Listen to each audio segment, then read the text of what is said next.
તો good morning, જય શ્રી રામ, જય દ્વારકાધીશ. કેમ છો બધા? મજામાં જશો? તો આપણે કાલનો વ્લોગ મૂકી દીધો છે સવારે, બધાએ જોયો જશે, ન જોયો હોય તો જોતા આવજો. ઇન્સ્ટામાં આપણે બાયોમાં લિંક છે. તો આપણે અત્યારે નાહી ધોઈ કમ્પ્લીટ થઈને મેહુલભાઈના ઘરે આવ્યા છીએ. મેહુલભાઈ તો હજી સૂતા છે, એમને આપણે ઉઠાડ્યા આવીને. મેહુલભાઈ ગુડ મોર્નિંગ, જય દ્વારકાધીશ, જય શ્રી રામ. દોસ્તો, અમારા વ્લોગમાં તમારું હાર્દિક હાર્દિક સ્વાગત કરીએ છીએ અમે. આ પિયુષભાઈ અત્યારે અમારી આવીને નીંદર ખૂબ જ મસ્તીની બગાડી છે, એટલે તો કંઈ સારું કર્યું, મને ઉઠાડી દીધો એટલે નકર રાતે નીંદર ન આવે. હજી આપણે ઉઠ્યા હઈ, હવે હમણાં ફ્રેશ બ્રેશ થઈ, ચા પાણી પી, હાઈ ક્લાસ મોમાઈનો જ ચા પીવા જાવ. આજે મોમાઈનો ચા પીવા જાય, પછી નાહી ધોઈને એક જગ્યાએ આપણે જવાનું છે. ત્યાં બે ભાઈનો ડુંગર એવું કહેવાય છે. ત્યાં લોકેશન બહુ મસ્ત છે. જામનગરમાં હશે, કોકે જોયું જ હશે, ન જોયું હોય તો અમે આજે જવાના છીએ, બધાને બતાવશું વ્લોગમાં. ત્યાં જઈ અને આપણે વિડીયો બનાવશું. તો આપણે જોતા રહેજો અને તમારો સપોર્ટ આપજો. તો મિત્રો, મેહુલભાઈ નાહી ધોઈને કમ્પ્લીટ થઈ ગયા. થઈ ગયા મેહુલભાઈ? આવો તો ચાલો નીકળવું જ છે આપણે. મેહુલભાઈ તૈયાર થઈ ગયા. હવે આપણે હોટલે, મુંબઈ હોટલે ચા પીવા જઈશું. ચા પીને પછી બે ભાઈના ડુંગરે જઈશું. ત્યાં જઈને પછી પાછો આપણો બ્લોગ ચાલુ કરીએ. તો મિત્રો, હવે આપણે મોમાઈ હોટલે તો ચા પીવા નથી ગયા. વરસાદ થોડુંક એ બાજુ વરસાદ જેવું છે અને અહીંયા નજીકમાં આપણે મેહુલભાઈ કે આશાપુરા હોટલની ચા સારી મળે. મેહુલભાઈ, તો પછી અમે આશાપુરા હોટલે આવી ગયા ચા પીવા. બરાબર, આપણે આશાપુરાની ચા બહુ આજે બહુ મજા આવશે. બરાબર, આજે ચા પી નાખી છે, સમજ્યા? મોમાઈ ના ભેગું થયું, પણ હવે આશાપુરાની ચા ટ્રાય એમ આવું એકચ્યુઅલીમાં આપણે મોમાઈ બાજુ વરસાદ થોડો ખારો ધબધબાટી બોલાવે. ફોન કર્યો આપણે, મોમાઈ વાળો આપણો ભાઈબંધ જ છે, પણ હવે મોમાઈ તો નહીં ભેગું થાય. એનું ગાણ અહીંયાથી 7-8 કિલોમીટર જેવું થાય. આપણે આશાપુરા હોટલ એવી જ ચા પાછી સેમ ટુ સેમ તમારા ઘર પાસે આપણે તેથી બજરંગ ઘૂઘરા, તમે લગભગ વ્લોગમાં જોયા, તમે સાંભળ્યું હોય છે બજરંગ ઘૂઘરા. ત્યાં અમે તમને વાત કરી હતી આશાપુરા હોટલ. એ આપણે આશાપુરા હોટલ આજે લગભગ મારા જન્મ વખતની ચાલુ હોય છે એટલી મને ખબર છે, સમજ્યા? મારો જન્મ નહીં હોય પહેલાની આશાપુરા હોટલ. આપણે ચા ટ્રાય કરીએ આજે આશાપુરા હોટલ. આજે ચા પી નાખીએ, સમજ્યા? જોતા રહેજો. આમાં આપણા યુટ્યુબને કંઈ કહી દો, આ યુટ્યુબરને કહી દો, લાઈક કરો, શેર કરો, કહી દો. ચા પીવા આવજો, ચા પીવા આવજો, ખાલી એટલું કહી દો. હા, કહી દો, આશાપુરાની ચા પીવા આવજો, કહી દો. હા પાડો, ચા પીવા આવજો. હા એમ, લાઈક કરજો, શેર કરજો, હાલ્યો ચાના પૈસા.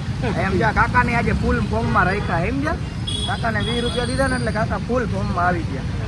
એટલે હે ને, હવે આપણે ચા પી લીધી પણ ઘાટો ઘાટો રગડા જેવો. હવે આપણે માવો ખાવાનો થાય, સમજ્યા?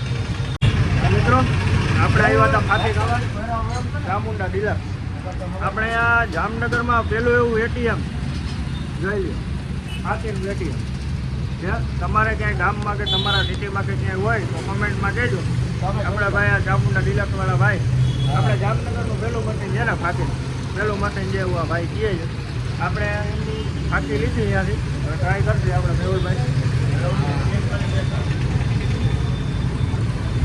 દ્વારકાધીશ મિત્રો, આપણે હાંડિયા પુલે આવી ગયા. જોકે ખાસ આપણા પરમ મિત્ર જ છે એટલે આપણે અહીંયા ઊભા રહ્યા. જોકે જામનગરનું પહેલું મશીન એ આપણે ખબર છે, ક્યાંય આવું મશીન મેં નથી જોયું. તમે ક્યાંય જોયું હોય તો કોમેન્ટમાં જણાવજો. પણ હાકીનું એટીએમ નાખો એટલે 20 રૂપિયા કપાઈ જાય. જોઈ લો મશીન, તમને પિયુષભાઈએ દેખાડ્યું. આપણે હમણાં ભાઈ સ્કેન કરીને બતાવે. હમણાં તમને દેખાડીએ દઉં થોડીક વારમાં કે એમાં કેવી રીતે પૈસા નાખો અને કેવી રીતે મસાલો આવે. બરાબર, તો આ ભાઈ આપણે દેખાડે, જો આવી રીતે સ્કેન કરવાનું. બરાબર, હવે એ ભાઈ 20 રૂપિયા એમાં નાખશે.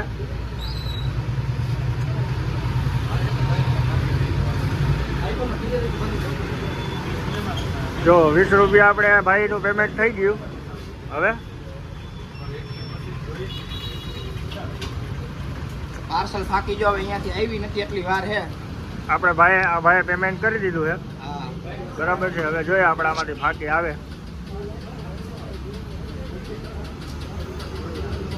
આમ નીચે છે ને હાથ નાખવો પડે એટલે હમણાં આમ દદેડો થાય. જો નકર 2-3 ફાક્યું હારે. જો આ જોઈ શકો છો મિત્રો, અહીંયાથી ફાકી આવી ગઈ. બરાબર છે, તો આ ફાકીનું મશીન આપણે જામનગરમાં પહેલું એવું મશીન છે ફાકીનું. તો મિત્રો આપણે પહોંચવા આવ્યા બે ભાઈના ડુંગરે. તમે જુઓ, ખોડિયારમાંનું મંદિર છે અહીંયા. બરાબર છે મેહુલભાઈ જરા કહી દો આપણા મિત્રોને. સારું મોઢું નથી દેખાતું હાલો. હેલો મિત્રો, તો આપણે મોરકંડાના પાટિયાથી અંદર પોગી ગયા છે બે ભાઈના ડુંગરે, જ્યાં બે રસ્તા છે, ઠેબાથી જવાય અને આલી બાજુથી અવાય. હવે અમે બસ 2 મિનિટમાં પોગવા આવ્યા છે અને આ રસ્તો સિંગલ પટ્ટી આપણે બે ભાઈના ડુંગરે જઈએ. આજ બધાને બે ભાઈનો ડુંગર દેખાડવાનો છે. લોકો હમણાં બતાવી થોડીક વારમાં, તમે આનું લોકેશન જોવો કેવું છે.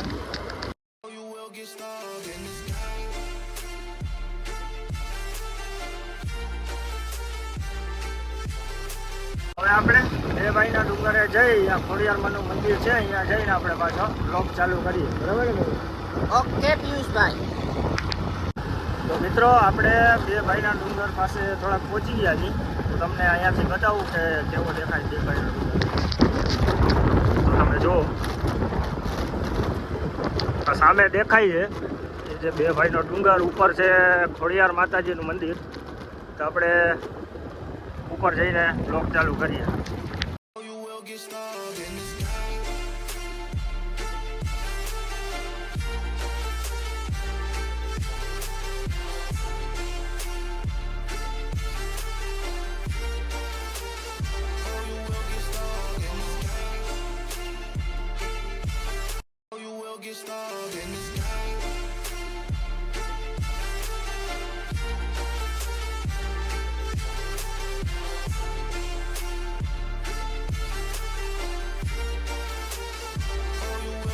તો મિત્રો આપણે પહોંચી ગયા છીએ અત્યારે બે ભાઈના ડુંગરે. ઉપર મસ્ત મજાનું ખોડિયારમાંનું મંદિર છે.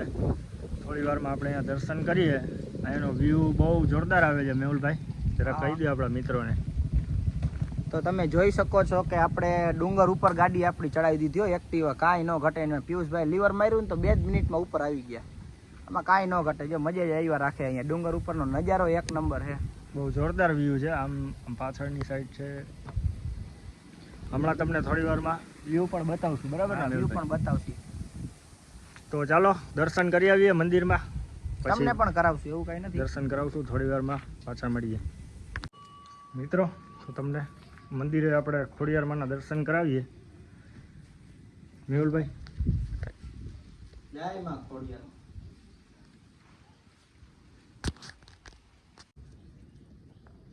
તમે જોઈ લીધું હશે માં ખોડિયારમાંના દર્શન કરી લીધા હશે. અહીંયા ખોડિયારમાંનું મંદિર બહુ જબરું છે, એમાં કાંઈ ન ઘટે. એમ થાય કે તમે માટેલા જ આવ્યા હોય એમ.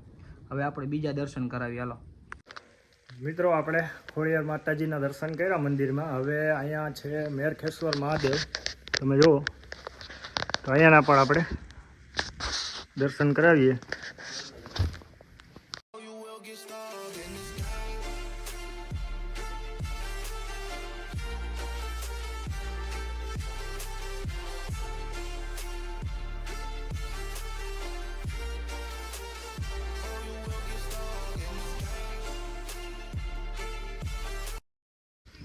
તો મિત્રો આપણે ખોડિયાર માતાજીના દર્શન કર્યા, મેરખેશ્વર મહાદેવના પણ દર્શન કર્યા. હવે તમને નજારો બતાવીએ પાછળનો, ક્યાંથી કેવો વ્યૂ આવે છે. બરાબર છે? જોઈ લો. આપણે ખોડિયાર માતાજીનું મંદિર ના છે મહાદેવનું મંદિર. હવે અહીંયાથી તમને નજારો બતાવીએ.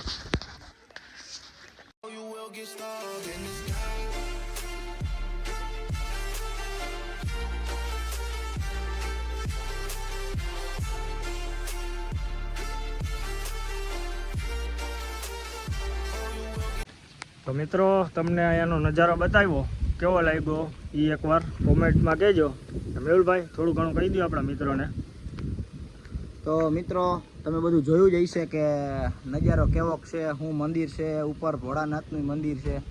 પણ હવે આ આલી બાજુના વિસ્તારમાં બે ભાઈનો ડુંગર કહેવાનો એટલે આપણે અહીંયાના દાદા હતા, અહીંયા ઉપર રહીએ. આપણે એને પૂછ્યું કે ભાઈ કેવી રીતના બે ભાઈનો ડુંગર કહેવાનો. પણ હવે એ દાદાનું કેવું એમ થાય છે કે ભાઈ એક બારોટના ચોપડે લખેલું છે, પણ એ બારોટભાઈ ચોપડો બારે કાઢતા નથી કે ભાઈ આ બે ભાઈનો ડુંગર કેમ કહેવાનો. એટલે જો મિત્રો તમને કોઈને ખબર હોય, કાંઈ પણ ખ્યાલ હોય કે જામનગરમાં બે ભાઈનો ડુંગર છે, એની માથે ખોડિયારમાંનું મંદિર છે. એટલે મારા હાથ મુજબ કાંઈક ખોડિયારમાં એ કર્યું હોય છે બે ભાઈ, કે ભાઈ કંઈક બચાવ્યા હોય કે એવું કંઈક ઇતિહાસ કંઈક છે. એટલે બે ભાઈનો ડુંગર બહુ સારો છે. અહીંયા બહુ નજારો બહુ સારો છે. બે ભાઈનો ડુંગર કેમ કહેવાનો નહીં આપણે જાણવાનું છે. પણ હવે બારોટના ચોપડે જઈ, પણ હવે બારોટભાઈ તો કીએ નહીં. એટલે વાસ્તવિક છે એ નહીં ભેગું થાય. પણ કાંઈ વાંધો નહીં, અમે આવ્યા અહીંયા આવી બહુ મજા. તમને લોક જોહો એટલે તમને બહુ મજા આવશે. અને તમે જો જામનગરના હોય કે એના આજુબાજુના તો એકવાર જરૂરથી બે ભાઈના ડુંગરે આવજો.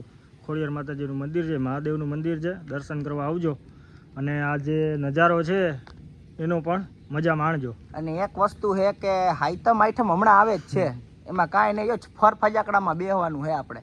એટલે એ હાઈતમ આઈટમ તો આવે જ છે મેળાનું, પણ હાઈતમ આઈટમ ઉપર અહીંયા છે ને તમારે કીડીને જગ્યા મૂકવાનો પગ ન હોય એકે રીતના. ઊંધું બોલ્યા કાંઈ વાંધો નહીં, મારો લવો સોટી ગયો. પણ અહીંયા કીડીને પગ મૂકવો હોય ને તો હાથ ફેરે વિચારે કે કેમ પગ મૂકવો એમ, એટલી અહીંયા ગળદી હોય તમને નહીં ખબર હોય, સમજ્યા? એટલે એ હું તમને કહી દઉં, પણ કાંઈ વાંધો નહીં, આપણે હાઈતમ આઈટમ ઉપર આવશે, જોઈ કેવી ગળદી છે આપણે. બરાબર છે. ચાલો તો આવી રીતે અમારો બ્લોગ જોતા રહેજો, આગળ મળીએ. તો મિત્રો આપણે આજે બે ભાઈના ડુંગરે ગયા, ચા પાણી પીધા, બહુ બધી મજા કરી. હવે આપણે પાછા મેહુલભાઈના ઘરે આવી ગયા છે. આજનો બ્લોગ આપણે અહીંયા સુધી રાખશું, બરાબર. કાલે પાછા મળશું નવાથી. આપણે આગલો બ્લોગ મૂક્યો હતો, 2-3 બ્લોગ મૂક્યા છે, જોઈ લેજો. આપણી ઇન્સ્ટામાં લિંક છે બાયોમાં. મેહુલભાઈ તો હેલો મિત્રો, કેમ છો? બધા મજામાં જઈશું એટલી તો મને બાકી ખબર જ છે. પણ જેવો બધાય વ્લોગમાં સપોર્ટ દીધો, જેવો બધાય વ્લોગમાં પ્રેમ આપ્યો, એવો જ અખૂટ પ્રેમ અમને બધાય વ્લોગમાં આપતા રહેજો. અને જો કે આ અમારી કેવો ફરજ છે એટલે અમે કહીએ કે બધાય વ્લોગમાં જેવો પ્રેમ આપ્યો એવો પ્રેમ આપતા રહેજો. ચેનલને લાઇક ન કરી હોય તો લાઇક કરતા આવજો, શેર ન કરી હોય તો તમારા બધાય ફ્રેન્ડ્સ મિત્રોને સર્કલમાં શેર કરતા આવજો, અને સબસ્ક્રાઈબ કરવાનું ભૂલતા નહીં. અને હા, ઘંટી દબાવજો. ચોક્કસ. ચાલો મિત્રો, જય શ્રી રામ, જય દ્વારકાધીશ. જય શ્રી રામ, જય દ્વારકાધીશ.